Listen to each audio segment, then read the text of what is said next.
కాకినాడ జిల్లా జగ్గంపేట మండలం రామవరం గ్రామంలో ముంపుకు గురైన యాదవ కాలనీని రాష్ట్ర తెలుగు యువత ఉప అధ్యక్షుడు అడబాల వెంకటేశ్వరరావు కూటమి నాయకులు సందర్శించారు.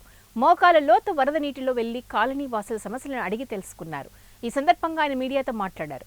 చిన్నపాటి వర్షం కురిస్తే చాలు రామవరం యాదవ కాలనీలో మోకాల లోతు నీరు నిలిచిపోతుంది. 10 రోజుల పాటు నీరు నిల్వ ఉండిపోవడం వల్ల దోమలు వ్యాప్తి చెంది అనేక రకాల అంటువ్యాధులు వచ్చే ప్రమాదమూ ఉంది. సిమెంట్ రోడ్డుని ఎత్తు పెంచి మురుగునీరు పోయే మార్గం చూపించాలని అన్నారు. కొంతమంది ఆక్రమణల వల్ల మురుగునీరు పోయే మార్గం కనిపించడం లేదు. అదేవిధంగా ఈ ప్రాంతాన్ని ఆనుకొని అప్రోచ్ రోడ్డు లేకపోవడంతో జాతీయ రహదారిపై వ్యతిరేక దిశలో ప్రయాణించాల్సి వస్తుంది. దీంతో జంక్షన్లో అనేక ప్రమాదాలు జరిగిన దాఖలాలు ఉన్నాయి.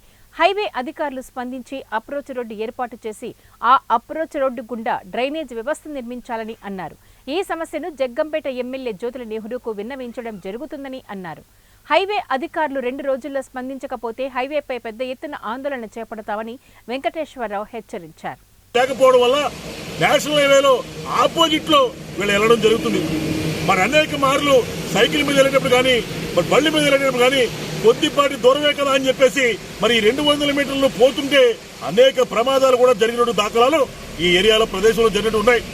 నేషనల్ హైవే అథారిటీ వాళ్ళని ఒక్కటే డిమాండ్ చేస్తున్నాం, మీరు త్వరగా వచ్చి ఇక్కడ పరిసర ప్రాంతాన్ని పరిశీలించి వీళ్ళకి అప్రోచ్ రోడ్డు ఏర్పాటు చేసి ఆ అప్రోచ్ రోడ్డు ద్వారా మీరు ప్రతి గ్రామంలో ఏ విధంగా అయితే ఏర్పాటు చేశారో ఆ విధంగా డ్రైన్లు కూడా ఏర్పాటు చేసి త్వరితగతిన పరిష్కారం చేయాలి అని చెప్పేసి ఈ సందర్భంగా మీ అందరూ కూడా డిమాండ్ చేయడం జరుగుతుంది.